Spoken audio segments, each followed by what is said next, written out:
আল্লাহ রাব্বুল আলামিন তোমাদের রক্তের মধ্যে তো হযরত খালিদ বিন ওয়ালিদের রক্ত রেখেছেন, মুহাম্মদ বিন কাসিমের রক্ত তোমাদের শিরায় শিরায় প্রবাহিত হয়। তোমার নবীকে গালি দেয় আর তুমি ঘরের মধ্যে বসে থাকো কিভাবে হে যুবক? তোমাকেও রাজপথে ঝাঁপিয়ে পড়তে হবে, রাজপথে ঝাঁপিয়ে পড়তে হবে। এই আইন প্রণয়নের জন্য আমাদেরকে চিৎকার করে দাবি জানাতে হবে যে জাতীয় সংসদে এমন আইন প্রণয়ন হোক যেই আইনের মাধ্যমে বাংলার এই জমিনে ৯৮% মুসলমানের এই দেশে যদি কোনো কুলাঙ্গার, যদি কোনো নাস্তিক মুরতাদ আমার নবীকে গালি দেয় তার ফাঁসির রায় কার্যকর করতে হবে। আপনারা জানলে খারাপ লাগবে যে এই বর্তমান ১বিংশ শতাব্দীর এই মুহূর্তে এসেও যে নবী ১৫০০ বছর আগে আপনার আমার জন্য, আপনার আমার নাজাতের জন্য আল্লাহর কাছে কেঁদেছেন, কিয়ামতের দিন যিনি আপনার আমার জন্য সুপারিশ করবেন আল্লাহর দরবারে, সেই নবীকে ১বিংশ শতাব্দীর এই আধুনিক যুগে বর্তমান সমাজের কিছু কুলাঙ্গাররা গালি দেয়, দেয় কিনা? এই যে গত কয়েকদিন আগে ভারতের এক ধর্মযাজক এবং রাজনৈতিক নেতা দুইজনেই বিশ্বনবীকে গালি দিয়েছে। বলেন নাউজুবিল্লাহ। আহা, কেন কেন বিশ্বনবীর প্রতি এভাবে আঙ্গুল তোলা হয়? তিনি তো কাউকে গালি দেন নাই। তাকে আল্লাহ রাব্বুল আলামিন কোরআনুল কারীমের মধ্যে বলেছেন, ওয়ালা তাসুব্বুল্লাযীনা ইয়াদউনা মিন দুনিল্লাহি ফায়াসুব্বুল্লাহা আদওয়াম বিগাইরি ইলম। আল্লাহ রাব্বুল আলামিন বলছেন, হে নবী, আপনি আপনার উম্মতদেরকে জানিয়ে দেন, তোমরা যারা আমি বিশ্ব নবীকে ভালোবাসো, তোমরা অন্য কোনো ধর্মাবলম্বীদের, যারা অন্য কোনো ধর্মাবলম্বীদের দেবদেবীকে তোমরা গালি দিও না। যদি তোমরা গালি দাও, ওয়ালা তাসুব্বুল্লাযীনা ইয়াদউনা মিন দুনিল্লাহ ফায়াসুব্বুল্লাহা আদওয়াম বিগাইরি ইলম, তাহলে ওরাও তোমাদের আল্লাহকে না জেনে না বুঝে গালি দেবে। এই জন্য অন্য ধর্মাবলম্বীদের দেবদেবীদেরকে গালি দেয়া যাবে না। এটা কার শিক্ষা? আল্লাহর শিক্ষা। কার শিক্ষা? আল্লাহর শিক্ষা। আর বিশ্বনবী আমাদেরকে এই শিক্ষাটাই দিয়েছেন, এই শিক্ষাটাই দিয়েছেন। আমরা বিগত কিছুদিন আগে যখন দেশের অবস্থার পরিবর্তন হয় তখন আমরা সেই শিক্ষার উজ্জ্বল দৃষ্টান্ত দেশবাসীর সামনে দেখিয়েছি। কোনো মন্দিরের একটা মূর্তি কোনো মুসলমান ভাঙে নাই। ভেঙেছে নাকি কোথাও? প্রত্যেকটা মন্দিরের মূর্তি যার যার জায়গায় রয়েছে। আমরা মূর্তি গড়ার পক্ষে নই, আমরা অবশ্যই মূর্তি ভাঙার পক্ষে, কিন্তু সেই মূর্তি, কোন মূর্তি আমরা ভাঙার পক্ষে? যেই মূর্তি রাস্তাঘাটে বানানো হয়। অন্যের ধর্মীয় উপাসনালয়ের মধ্যে যে মূর্তি আছে ওই মূর্তিগুলো ভাঙবার কোনো অধিকার আমাদের। কাবা ঘরের মধ্যে মূর্তি ছিল, রাসূল কারীম সাল্লাল্লাহু আলাইহি ওয়াসাল্লাম ভেঙেছিলেন, কারণ কাবা ঘর হচ্ছে আমাদের উপাসনালয়, আমাদের ইবাদতগাহ, এই কারণে ভেঙেছিলেন। অন্য মানুষের, অন্য ধর্মাবলম্বীদের উপাসনালয়ের মধ্যে যেই মূর্তিগুলো আছে ওগুলো ভাঙবার অধিকার আমাদের নাই। তবে এদেশের তাওহীদি জনতার পকেটের টাকা নিয়ে লক্ষ কোটি কোটি টাকা খরচ করে যে মূর্তিগুলো রাস্তার মোড়ে মোড়ে বিভিন্ন অফিস আদালতের সামনে বানানো হয়েছে, ওইগুলো তো ভেঙে গুড়িয়ে দেয়া এদেশের প্রত্যেক তাওহীদি জনতার ঈমানি দায়িত্ব। ওই মূর্তিগুলো বানানো হয়েছে আপনার আমার টাকায়। কাদের টাকায় বানানো হয়েছে? ১১৭ কোটি টাকা খরচ করে পদ্মা সেতুর দুই পাশে দুইটা বিশাল মোরাল বানিয়েছে। কাউন্সিলগুলোতে, ইউনিয়ন কাউন্সিলের অফিসের সামনে একটা করে মূর্তি বানিয়ে রেখেছে। আহা, প্রত্যেক রাস্তার মোড়েতে মোড়েতে একটা করে মূর্তি বানিয়ে রেখেছে। আপনার আমার টাকা, মুসলমানদের টাকায় এই মূর্তিগুলো বানিয়েছে। আর এক একটা মূর্তির পেছনে বাজেট কত, অনেক বাজেট। দেখা গেল খরচ দেখিয়েছে যে ২০ কোটি টাকা খরচ হয়েছে এই মূর্তিটা বানাতে, খরচ করেছে মাত্র ৫০ লাখ টাকা, বাকি সব টাকা পকেটে পড়েছে ওই রাজনৈতিক দলের নেতাগুলোরা। এদেশের মানুষের টাকা পয়সা ওরা চুরি করেছে। এজন্য এদেশের তাওহীদি জনতা এই মূর্তিগুলো একটাও রাখে নাই, সব ভেঙ্গে গুড়িয়ে দিয়েছে। মানুষের হৃদয়ের মধ্যে যদি নাম লেখাতেন তাহলে এই নাম মোছা যেত না। আপনি মূর্তি বানিয়েছেন। মূর্তি এদেশের তাওহীদি জনতা পছন্দ করে নাই। সম্মানিত উপস্থিতি, আজকের যুবকরা রাসূল করিম সাল্লাল্লাহু আলাইহি ওয়াসাল্লামের আদর্শের কথা ভুলে গেছে। আজকের যুবকেরা তাদের জীবন আদর্শের কথা ভুলে গেছে। তাদেরকে ভুলিয়ে দেয়া হয়েছে সিস্টেমেটিক ওয়েতে। বিগত 15টি বছর ধরে শিক্ষা ব্যবস্থায় এমন সেকুলারিজম ঢুকিয়ে দেয়া হয়েছে যে আমাদের যুব সমাজ, তরুণ সমাজ রাসূল করিম সাল্লাল্লাহু আলাইহি ওয়াসাল্লামের আদর্শকে সম্পূর্ণরূপে ভুলে গেছে। শিক্ষা ব্যবস্থায় ক্লাসের বইগুলো থেকে বিশ্বনবীর জীবনী ছিল সেগুলোকে মুছে ফেলে দেওয়া হয়েছে। সাহাবায়ে কেরামের জীবনীগুলোকে মুছে ফেলে দেওয়া হয়েছে। এমন এক শিক্ষা ব্যবস্থা প্রণয়ন করা হয়েছে যে আমাদের যুবকেরা তারা নামে মুসলমান হবে, বাবার নাম মুসলিম, ওর নামও মুসলিম, অথচ ওর কার্যক্রম হবে সম্পূর্ণ নাস্তিক্যবাদী কার্যক্রম। আমরা তার বাস্তব প্রমাণ পাই। এর আগে আমরা ছোটকালে নাস্তিক শুনতাম, ওই যে জাফর ইকবাল, তসলিমা নাসরিন, 2-4 জন মাত্র নাস্তিক ছিল। কিন্তু 2013 সালে এসে আমরা কি দেখলাম? শাহবাগের চত্বরে ব্লগাররা হাজার হাজার নাস্তিক মোরতাদে ভরে গেছে। 1-2 জন নয়, হাজার হাজার। এটা কিভাবে সম্ভব হলো? শিক্ষা ব্যবস্থার মধ্যে দীর্ঘদিন ধরে বিভিন্ন কৌশলে আমাদের রাসূল করিম সাল্লাল্লাহু আলাইহি ওয়াসাল্লামের জীবন আদর্শকে মুছে ফেলে দিয়ে ওইখানে নাস্তিক্যবাদকে ঢুকিয়ে দেওয়া হয়েছে। দীর্ঘ 15টি বছর ধরে বিশ্বনবীর জীবনীর ব্যাপারে মানুষের সামনে অকপটে কথা বলতে দেয়া হয় নাই। বিশ্বনবীর আদর্শের কথা বলতে দেয়া হয় নাই। জাতীয় সংসদের মধ্যে বসে 15টি বছর ওরা ক্ষমতায় ছিল। জাতীয় সংসদ পবিত্র স্থান, সেখানে একটিবারের জন্যেও বিশ্বনবীর জীবনীর উপরে আলোচনা করা হয় নাই। সময় দেয়া হয়েছে, মাননীয় সংসদ আপনার সময় 7 মিনিট কথা বলবেন। 7 মিনিট কথা বলেছে একজন সংসদ। অনেক কথা বলেছে, তার নেতা নেত্রীদের কথা বলেছে, তার রাজনৈতিক দলের কথা বলেছে। একটিবারের জন্য, একটা সেকেন্ডের জন্য বিশ্বনবীর জীবন আদর্শের কথা ওখানে উচ্চারণ করে নাই। এমনকি ওই সংসদে নায়িকা গায়িকা দিয়ে ভরে ফেলা হয়েছিল অমুক নেতার আদর্শ প্রচার করবার জন্য, তাদের নেতার কথা, তাদের নেতার গুণগান গুণকীর্তন করবার জন্য সংসদে নায়ক নায়িকা গায়ক গায়িকা এগুলো দিয়ে ভরে ফেলা হয়েছিল। তারা তাদের নেতার আদর্শের কথা প্রচার করেছে, তাদের নেতার কথা বলেছে। একটাবারের জন্য ওই সংসদে বিশ্বনবীর আদর্শের কথা বলে নাই। পবিত্র জায়গা যেখান থেকে গোটা বাংলাদেশে ইসলামের আদর্শের প্রচার করা উচিত ছিল তারা করে নাই। রাসূলের আদর্শের কথা বলা উচিত ছিল তারা বলে নাই। ওই সময় গোটা বাংলাদেশের বিভিন্ন অঞ্চলে রাসূল করিম সাল্লাল্লাহু আলাইহি ওয়াসাল্লামকে গালি দেওয়া হয়েছিল। সংসদ থেকে একটিবারের জন্য প্রতিবাদ জানানো হয় নাই।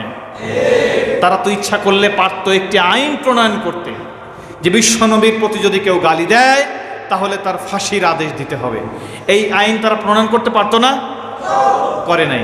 তাদের তো সেই সংখ্যাগরিষ্ঠতা ছিল, তারা তা করে নাই। অথচ তার বাপের বিরুদ্ধে কেউ কোনো কথা বললে তাকে জেলের মধ্যে নিয়ে আটকানো হবে, এই আইন করা হয়েছিল। ওই পরিবারের বিরুদ্ধে কোনো কথা বললে তাকে জেলের মধ্যে আটকানো হবে, এই আইন করা হয়েছিল।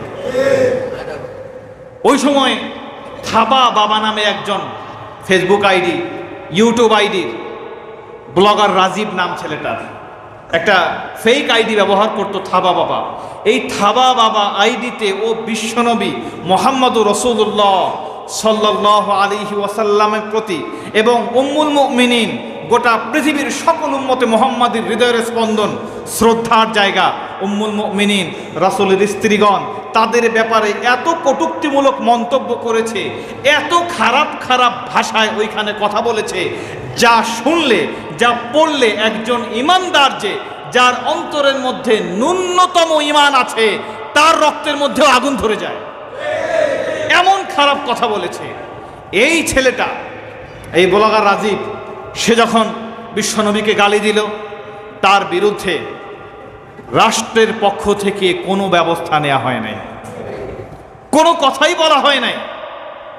অথচ একটি মুসলিম রাষ্ট্রে ইসলামী শরিয়াতের বিধান হচ্ছে ওই রাষ্ট্রে যদি কেউ বিশ্বনবীকে গালি দেয় তাহলে রাষ্ট্রীয়ভাবে ওই ছেলেটাকে ধরে তাকে ফাঁসির মঞ্চে চড়ানো রাষ্ট্রের জন্য ওয়াজিব।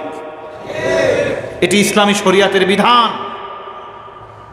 বিশ্বনবীকে যারা গালি দেয় শাতিমে রসুল, তাদের কোনো ক্ষমা নাই, তাদেরকে ক্ষমা করার অধিকার দেয়া হয় নাই।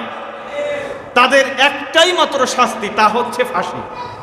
তাদেরকে শিরচ্ছেদ করতে হবে, রাষ্ট্রীয়ভাবে এটা করতে হবে।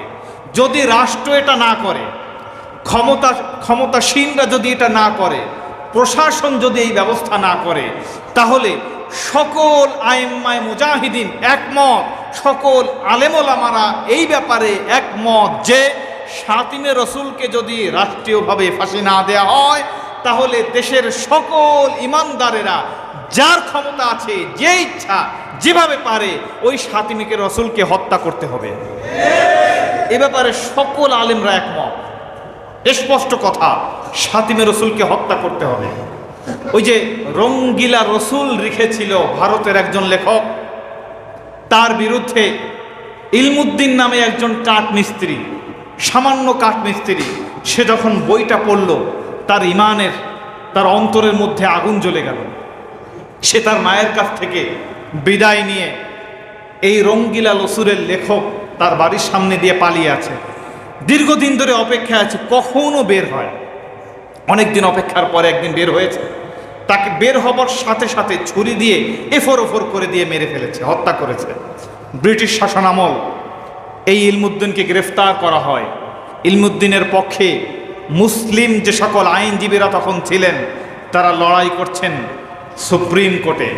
ইলমুদ্দিনকে শিখিয়ে দেয়া হয়েছে, ইলমুদ্দিন তুমি কোর্টে দাঁড়িয়ে বলবে যে আমি যখন ওকে হত্যা করি তখন আমার মাথা ঠিক ছিল না, এই কথা তুমি বলবে। ইলমুদ্দিন বলছেন না, আমার মাথা পুরোপুরি ঠিক ছিল, আমি স্বেচ্ছায় সজ্ঞানে সুস্থ মস্তিষ্কে শাতিমে রসুলকে হত্যা করেছি, আমি কোর্টে কখনো মিথ্যা কথা বলতে পারবো না। তার ফাঁসির রায় হয়ে যায়, তার ফাঁসির রায় হয়ে যায়। ফাঁসির রায়ের পরে তার কাছে আলেম ওলামারা, আইনজীবীরা জিজ্ঞেস করেছেন, ইলমুদ্দিন তুমি যদি একটিবার বলতে যে আমি পাগল ছিলাম, আমার মাথা ঠিক ছিল না, তাহলে আমরা যেভাবেই হোক তোমার এই ফাঁসির রায়টাকে চেঞ্জ করে সামান্য কিছু শাস্তি দিয়ে বের করে নিয়ে আসতাম, কেন তুমি এটা বললে না? ইলমুদ্দিন বলছে, আইনজীবীরা আপনারা কি জানেন, আমি যে কয়দিন এই বিচার চলছিল আমি জেলের মধ্যে ছিলাম, রাতের বেলায় অন্ধকারে আমি স্বপ্ন দেখি আমার আপনার নবী জনাবে মুহাম্মদুর রাসূলুল্লাহ সাল্লাল্লাহু আলাইহি ওয়াসাল্লাম তিনি এসেছেন, এসে বলছেন, ইলমুদ্দিন তুমি আর কতদিন অপেক্ষা করবে, আমি তো তোমার জন্য বসে আছি, এখনো কেন আসছো না আমার সাথে জান্নাতে? ইলমুদ্দিন বলছে, আমি ওই স্বপ্ন দেখবার পরে মিথ্যা কথা বলবার তো প্রশ্নই আসে না, বরঞ্চ আমার হাবিব, আমার মাশূক, যাকে আমি আমার জীবনের চাইতে বেশি ভালোবাসি, তার সাথে জান্নাতে দেখা করবার জন্য আমি উদ্গ্রীব হয়ে গিয়েছিলাম। বলেন সুবহানাল্লাহ। ইলমুদ্দিনের জানাজা পড়িয়েছিলেন তখনকার প্রখ্যাত আলেমে দ্বীন, বিশিষ্ট কবি এবং লেখক আল্লামা ইকবাল রাহিমাহুল্লাহ। তিনি লাশটাকে যখন কবরের মধ্যে রাখবার সময় তিনি বলছেন, ইলমুদ্দিন আজকে তুমি একজন সাধারণ কাঠমিস্ত্রির কাছে গোটা পৃথিবীর সকল বড় বড় ইমানদার, আলেম ওলামারা, শিক্ষিতরা সবাই হেরে গেছে। ঠিক ওই একই ঘটনার পুনরাবৃত্তি ঘটেছে। এই যে থাবা বাবা নামে ব্লগার রাজীব, তাকে যখন 2013 সালে হত্যা করা হয়, 6জন যুবক আশিকে রাসূল, তারা বিশ্বনবীকে ভালোবাসে, তারা দেখলো রাষ্ট্রীয়ভাবে এই ব্লগার রাজীবের বিরুদ্ধে কোনো ব্যবস্থা নেওয়া হয় নাই, সুতরাং আমাদের ইমানি দায়িত্ব হচ্ছে ওই ব্লগার রাজীবকে হত্যা করা। ইসলামী শরিয়াতের কোর্টে এদের কোনো বিচার নাই। যদি কোনো শাতিমে রসুলকে হত্যা করে তাহলে শরিয়াতের কোর্টে এদের কোনো অপরাধ নাই, কিন্তু দেশীয় কোর্টে তাদেরকে যখন ওকে হত্যা করলো, ওদেরকে গ্রেফতার করা হলো। গ্রেফতার করে এক একজনের নামে 4টা 5 বার 4 বার 3 বার করে ফাঁসির রায় দেয়া হয়েছে। বলেন নাউজুবিল্লাহ। 3-4 বার করে ফাঁসি। এই যে গত কয়েকদিন আগে ছোট্ট আলেম, মানে আকার আকৃতিতে ছোট কিন্তু ইমান হচ্ছে পাহাড়ের মতো বিশাল, রফিকুল ইসলাম মাদানী, তিনি যখন জেলের মধ্যে ছিলেন, এই ব্লগার রাজীবকে হত্যাকারী যে 6 জন যুবক, আরাফাত, নাইম, রানা সহ এদের সাথে দেখা হয়েছিল, এই রফিকুল ইসলাম মাদানী বলছেন দেখে মনে হচ্ছিল যেন জান্নাতি যুবক আসমান থেকে নেমে এসেছে। এত সুন্দর তাদের চেহারা। আহা, এরা নর্থ সাউথ ইউনিভার্সিটিতে পড়তো, যুবক মানুষ, বিশ্বনবীকে গালি দিয়েছে, সহ্য করতে পারে না।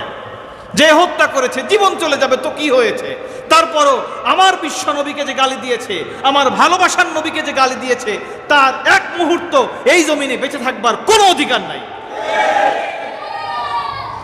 এই যুবকেরা রফিকুল ইসলাম মাদানির কাছে বলছে যে হুজুর, আমাদেরকে জেলের মধ্যে নিয়ে এত নির্যাতন করা হয়েছে, এত নির্যাতন করা হয়েছে, এরপরেও আমরা বলেছি যদি আমরা জেল থেকে ছাড়া পাই আর আমাদের সামনে যদি কোনো শাতিমে রসুল ধরা পড়ে, আমরা যদি দেখতে পাই সে দেশের যে প্রান্তে হোক না কেন, আমরা সেখানে গিয়ে হত্যা করব। এই কথা বলবার পরে ওরা আমাদেরকে নির্যাতনের স্টিম রোলার চালিয়ে দিল। এমন কি আমাদের স্ত্রীদেরকে বাড়ি থেকে ধরে এনে আমাদের সামনে ধর্ষণ করা হয়েছে। বলেন নাউজুবিল্লাহ। বাংলাদেশ, এই বাংলাদেশের আইন প্রয়োগকারী সংস্থা এই কাজ করেছে। এই সকল যুবক তারা আজও জেলের মধ্যে পৌঁছতেছে। এই যুবকদেরকে মুক্তির জন্য, এই আশিকে রসুলদের মুক্তির জন্য আওয়াজ উঠানো উচিত কি উচিত না? এদের মুক্তির দাবিতে আপনাদেরকে আওয়াজ তুলতে হবে। যে যে ফোরামে আছেন, যার যেখানে ক্ষমতা আছে, যে যেইখানে কাজ করতে পারেন সেখানে কাজ করেন, কথা বলেন। আশিকে রসুলের পক্ষে, শাতিমে রসুলের বিরুদ্ধে আমাদেরকে আওয়াজ তুলতে হবে, ঠিক কিনা? আজকে এই মসজিদের চত্বর থেকে, সিরাতুন নবী সাল্লাল্লাহু আলাইহি ওয়াসাল্লামের মাহফিলের এই মেহরাব থেকে শত শত মানুষ নিয়ে আমি উদাত্ত আহ্বান জানাই, আমি তীব্র দাবি জানাই, যেই সকল আশিকে রসুলকে জেলের মধ্যে ভরে রাখা হয়েছে, একবার দুইবার নয় 3-4 বার করে ফাঁসির রায় দেয়া হয়েছে, এদেরকে অবিলম্বে নিঃশর্ত মুক্তি দেয়া হোক। বলেন ঠিক কিনা? এই দাবিতে আপনারা সবাই কি একমত? সবাই কি একমত? কারা কারা আশিকে রসুলের মুক্তি চান দুহাত তুলে আল্লাহকে দেখান।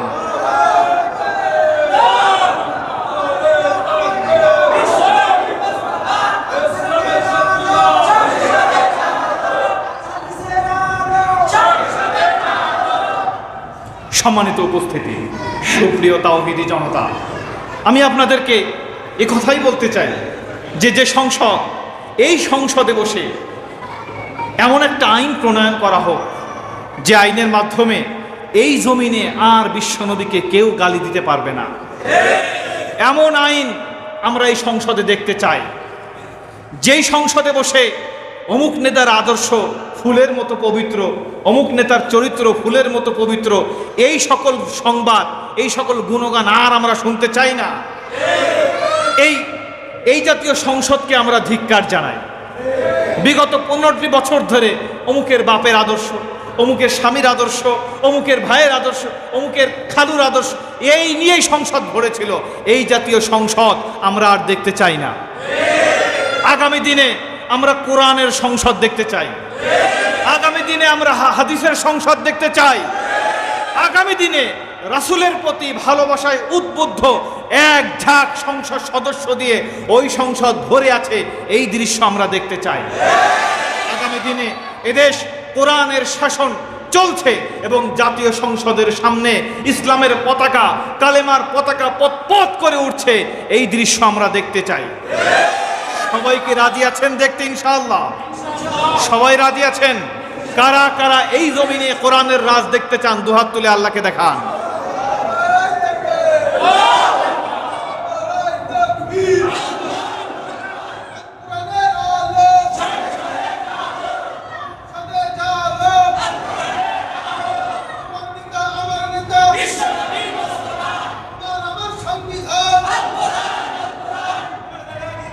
আলহামদুলিল্লাহ। সম্মানিত উপস্থিতি, আমি বলছিলাম বিগত 15টি বছর ধরে যুব সমাজকে তাদের আদর্শের কথা ভুলিয়ে দেয়া হয়েছে। এই যুব সমাজ বিগত 15টি বছর ধর্মীয় শিক্ষায় শিক্ষিত হতে পারে নাই বলে এমন এক প্রজন্ম আমাদের সামনে এসে উপস্থিত হয়েছে যেই প্রজন্ম দেখতে মানুষ কিন্তু তাদের আচরণ পশুর চাইতেও খারাপ হয়ে গেছে, বলেন ঠিক কিনা? পশুর চাইতেও খারাপ হয়ে গেছে। যদি কোরআন না থাকে, যদি রাসূলের আদর্শ না থাকে, যদি ইসলাম না থাকে, তাহলে মানুষগুলো হাত পা চোখ কান গলা থাকবে মানুষের মতো দেখতে, প্রকৃতপক্ষে এরা মানুষ নয়। এটা আমার কথা নয়, আল্লাহ রাব্বুল আলামিন কোরআনুল কারীমের মধ্যে বলেছেন, লাহুম কুলুবুল লা ইয়াফকাহুনা বিহা ওয়া লাহুম আ'য়ুনুল লা ইউবসিরুনা বিহা ওয়া লাহুম আযানুল লা ইয়াসমাউনা বিহা। যাদের মধ্যে কোরআনের আদর্শ নাই, তাদের অন্তর হয়তো বা আছে, কিন্তু ওই অন্তরের মধ্যে, ওই অন্তর দিয়ে নিপীড়িত আর্ত মানবতার আত্মচিৎকার তারা অনুভব করতে পারে না। ওয়ালাহুম আযানুল লা ইয়াসমাউনা বিহা, তাদের কান আছে কিন্তু ওই কান দিয়ে বঞ্চিত, নিপীড়িত, নির্যাতিত মানুষের আত্মচিৎকার তারা শুনতে পায় না। ওয়ালাহুম আ'য়ুনুল লা ইউবসিরুনা বিহা, ওদের চোখ আছে কিন্তু ওই চোখ দিয়ে তারা দুঃখী মানুষের দুর্দশা তারা দেখতে পায় না। আল্লাহ রাব্বুল আলামিন বলেন, উলাইকা কাল আনআম, এই সকল মানুষেরা চোখ আছে, হাত আছে, নাক আছে, কান আছে, তারপরেও এরা আসলে মানুষ নয়। কাল আনাম, ওরা হচ্ছে পশুর মতো। শুধু তাই নয়, আল্লাহ রাব্বুল আলামিন বলেন, বালহুম আদল, ওরা শুধুমাত্র পশুর মতোই নয়, বরঞ্চ পশুর চাইতেও কয়েক গুণ খারাপ। বলেন ঠিক কিনা? কার কথা? কার কথা? আল্লাহ রাব্বুল আলামিন বলছেন, যেই মানুষের জীবনে কোরআন নাই, ইসলাম নাই, দেখতে মানুষ হলেও ওটা আসলে মানুষ নয়, ওটা বালহুম আদল, পশুর চাইতেও খারাপ। বলেন নাউজুবিল্লাহ। এই জাতীয় সমাজ বর্তমানে তৈরি হয়ে গেছে। কথাগুলো কেন বলছি? কথাগুলো এই কারণে বলছি, গত কয়েকদিন আগে, গত বুধবারের দিন ঢাকা বিশ্ববিদ্যালয়ে যে সকল ছেলেরা পড়ে, এরা তো গত 15টি বছর ধরে স্কুল থেকে কলেজে উঠেছে, তারপর বিশ্ববিদ্যালয়ে ওই শিক্ষায় শিক্ষিত হয়েছে। যার কারণে একটি ছেলে বরগুনার পাথরঘাটার তোফাজ্জল, মানসিক রোগী, ছেলেটার বাবা মারা গেছে, কয়েকদিন পরে মাও মারা গেছে। যে মেয়েটাকে বিবাহ করবে, এই মেয়েটারও অন্য জায়গায় বিয়ে হয়ে গেছে। মানসিকভাবে ছেলেটা বিপর্যস্ত হয়ে একটা পর্যায়ে মেন্টালি সিক হয়ে গেছে, সে মানসিক বিকারগ্রস্ত হয়ে পড়েছে। কলেজ পড়ুয়া, উচ্চ শিক্ষিত একটা ছেলে, যেহেতু কলেজে যাওয়া অভ্যাস, স্কুলে যাওয়া অভ্যাস, পাগল হবার পরেও খাবারের আশায় বিভিন্ন স্কুলের ক্যান্টিনে, বিভিন্ন কলেজের হোটেলের পাশ দিয়ে ঘুরে বেড়ায়, যে স্কুলের বাচ্চারা, কলেজের ছেলেরা হয়তোবা আমাকে কিছু খাবার দেবে। খাবারের আশায় ক্ষুধার্ত পেট নিয়ে ঢাকা বিশ্ববিদ্যালয়ের ক্যান্টিনের সামনে দিয়ে ঘুরছিল। বিশ্ববিদ্যালয়ের ছেলেরা যারা এই সেকুলারিজম শিক্ষায় শিক্ষিত হয়েছে, বিগত 15টি বছর ধরে মানবতার শিক্ষা যাদেরকে দেয়া হয় নাই, এই সকল ছাত্ররা ওই ক্ষুধার্ত পাগলটাকে ধরে এনেছে মোবাইল চুরির অপরাধে। বলছে ও মোবাইল চুরি করেছে, এই কথা বলে ওকে এমন মারা মেরেছে, বেদম প্রহারের কারণে মারতে মারতে যুবকটা বেহুশ হয়ে গেছে। ওরাও মারতে মারতে ক্লান্ত হয়ে পড়েছে। একটা পর্যায়ে ওরা নিজেরা নাস্তা খেলো আর ওই যুবকটাকেও ভাত খাওয়ালো। ভাত খাওয়ায়ে যখন যুবকটা একটু সুস্থতার দিকে, ওরা আবার শক্তি অর্জন করেছে নাস্তা খেয়ে, ওই যুবকটাকে আবারও মারা শুরু করেছে। মারতে মারতে রক্তাক্ত হয়ে গেছে। একটা পর্যায়ে ওই যুবকটা দুনিয়া থেকে বিদায় নিয়েছে। কি নির্মম, কি নিষ্ঠুর, কি পৈশাচিক, কি নির্দয় আচরণ আমাদের যুবকেরা করেছে। আহা, এই যুবকেরা তো ওই যুবক যারা বিগত 15 বছর ধরে এই সেকুলারিজম শিক্ষায় শিক্ষিত হয়েছে। মানবতাবোধ তাদের মধ্যে ন্যূনতম নাই, পশুর চাইতেও খারাপ আচরণ ওরা করেছে। আহা, পেপার পত্রিকায় গত কিছুদিন আগে দেখেছিলাম একজন পুরুষ একটা নারীকে ব্যবহার করেছে, মেয়েটা গর্ভবতী হয়েছে। এখন এই বাচ্চাটার পিতৃ পরিচয় অথবা মাতৃ পরিচয় দেবে না বলে বাচ্চাটাকে হাসপাতালে গিয়ে অ্যাবর্শন করেছে। ছোট্ট বাচ্চা, নবজাতক শিশু, বাচ্চাটাকে ফেলে দিয়েছে ডাস্টবিনের মধ্যে। ডাস্টবিনের মধ্য থেকে কুকুর ওই বাচ্চাটাকে মুখে করে রাস্তায় নিয়ে এসেছে। নবজাতক হিংস্র কুকুরের মুখে চিৎকার করে কাঁদছে, আর সাংবাদিকেরা গিয়ে ছবি তুলছে। এই বাংলাদেশে আহা, কি এক প্রজন্ম আমরা তৈরি করেছি, কি এক মানুষ আমরা বানিয়েছি। পশুর চাইতেও খারাপ হয়েছে এই মানুষগুলো, পশুর চাইতেও তাদের আচরণ খারাপ হয়েছে। কারণ হচ্ছে শিক্ষা ব্যবস্থার মধ্যে মানবতা শেখানো হয় নাই, বিশ্বনবীর আদর্শ শেখানো হয় নাই, বিশ্বনবীর চরিত্রবান করবার জন্য এদেরকে সেইভাবে তৈরি করা হয় নাই। এই জন্য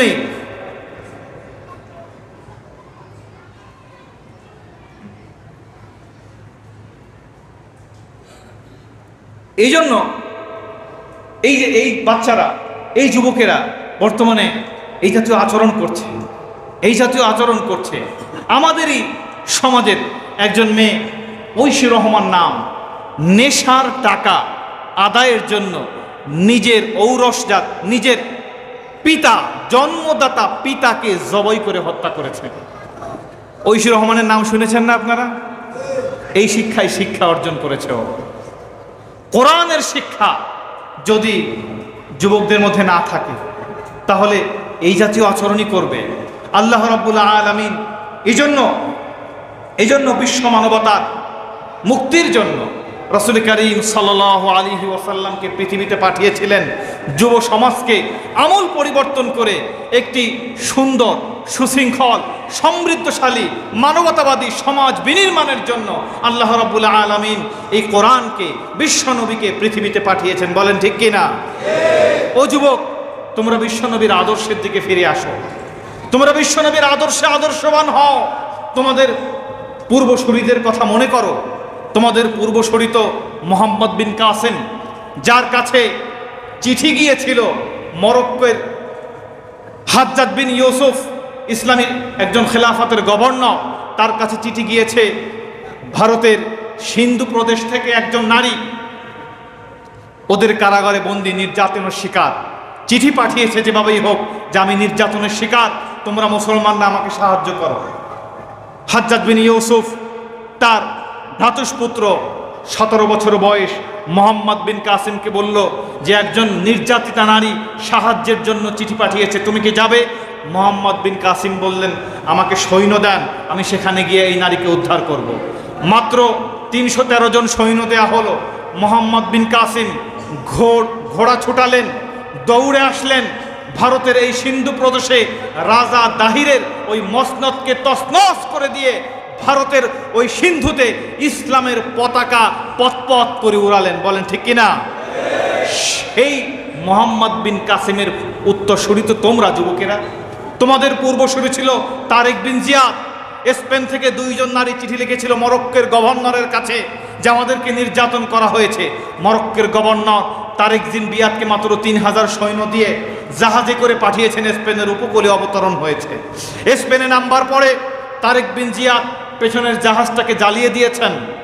সামনে তার সৈন্যদেরকে ডাক দিয়ে বলছেন, প্রিয় সৈন্যরা আমার, তোমাদের পেছনে বিশাল সমুদ্র আর সামনে লক্ষ লক্ষ সৈন্য, পেছনে ফেরত যাওয়ার সুযোগ নাই, যেতে হবে সামনে। ওই 2 জন নির্যাতিতা নারীকে বাঁচানোর জন্য আমাদেরকে সামনে অগ্রসর হতে হবে। যদি জীবন চলে যায় শহীদ হব, তারপরেও এই জমিনে কালেমার পতাকা উড়াবো আর ওই 2 জন নারীকে বাঁচাবো। এই কথা বলবার সাথে সাথে 3000 সৈন্য বীর বিক্রমে তারেক বিন জিয়াদের নেতৃত্বে যুদ্ধ করলেন। যুদ্ধ করতে করতে লক্ষ লক্ষ সৈন্যকে ধরাশায়ী করে দিয়ে স্পেনের মাটিতে ইসলামের পতাকা উড়ালেন। 850 বছর ইসলামী শাসন ব্যবস্থা স্পেনে প্রতিষ্ঠিত ছিল। বলেন ঠিক কিনা? সেই যুবকদের উত্তরসূরি তো তোমরা। তোমাদের মানসিকতা এত খারাপ হবে কেন? তোমরা তো একজন নারীর জন্য একটা দেশ জয় করেছিলে, একজন নারীকে নির্যাতন করা হয়েছিল বলে। সেই নারীকে তোমরা কিভাবে নির্যাতন করো? তোমাদের উত্তরসূরি যারা, তারা তো ইসলামকে এই জমিনে প্রতিষ্ঠা করেছিল। তোমাদের কি মনে নাই বদর প্রান্তরে যখন রাসূল সাল্লাল্লাহু আলাইহি ওয়াসাল্লাম মাত্র 313 জন সাহাবীর সামনে দাঁড়িয়ে একটা ভাষণ দিলেন, ও আমার সাহাবীরা, তোমাদের সামনে 1000 খানেক সশস্ত্র কাফেররা দাঁড়িয়ে আছে, তোমাদের হাতে কোনো অস্ত্র নাই, মাত্র 313 জন সাহাবী, তোমরা কি সম্মুখ পানে অগ্রসর হবে নাকি এখান থেকে পালিয়ে যাবে? হযরতে মিকদাদ রাদিয়াল্লাহু তাআলা আনহু খেজুর খাচ্ছিলেন। দাঁড়িয়ে বললেন, ইয়া রাসূলুল্লাহ, এই যুদ্ধে যদি আমি অংশগ্রহণ করি তাহলে পুরস্কার হিসেবে কি পাবো?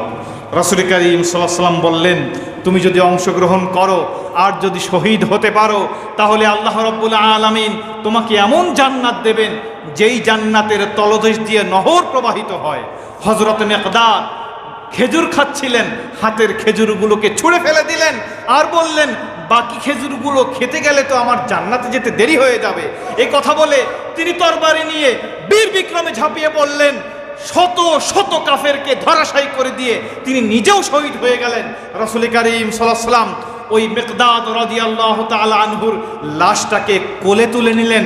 কোলে তুলে নিয়ে বললেন, মিকদাদ, তুমি যেই জান্নাতে যাওয়ার আশায় খেজুরগুলো খাওয়ার তর সইতে পারো নাই, ছুঁড়ে ফেলে দিয়েছো, যুদ্ধে ঝাঁপিয়ে পড়েছো, জীবন দিয়েছো, আমি বিশ্বনবী সাক্ষী দিচ্ছি, ইন্নাকা মিন আহলিহা, তোমাকে আল্লাহ রাব্বুল আলামিন ওই জান্নাত দেবেন। সুবহানাল্লাহ, ওই জান্নাতের বাসিন্দা তুমি হয়ে গেছো, বলেন সুবহানাল্লাহ।